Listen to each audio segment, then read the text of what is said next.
பிப்ரவரி 13, 2026. இந்த நாளை தவறவிடாதீர்கள். இது விஷ்ணு புண்ணிய காலம். வருடத்திற்கு 4 முறை மட்டும் வரும் அரிய நேரம். பெருமாளின் அருள் அதிகமாக கிடைக்கும் புனித காலம். அன்று என்ன செய்ய வேண்டும்? அன்று காலை சுத்தமாக குளித்து எளிய உடை அணியுங்கள். அருகிலுள்ள பெருமாள் கோவிலுக்கு செல்லுங்கள். மகாவிஷ்ணுவை அமைதியாக தரிசியுங்கள். மனதில் ஒரு வேண்டுதலை மட்டும் தெளிவாக நினைத்துக் கொள்ளுங்கள்.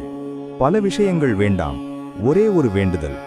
அதன் பிறகு கோவிலை 27 முறை சுற்றுங்கள். சுற்றும்போது மெதுவாக ஓம் நமோ நாராயணாய என்று ஜபியுங்கள். 27 என்பது சாதாரண எண் அல்ல. 27 நட்சத்திரங்கள். நமது வாழ்க்கையின் பல தடை, கர்ம சிக்கல், கிரக பாதிப்பு அனைத்தும் சமநிலைக்கு வர வேண்டும் என்பதற்கான நம்பிக்கையுடன் இந்த 27 சுற்று செய்யப்படுகிறது. அவசரப்பட வேண்டாம், மனம் சிதற வேண்டாம். முழு நம்பிக்கையுடன் செய்யுங்கள்.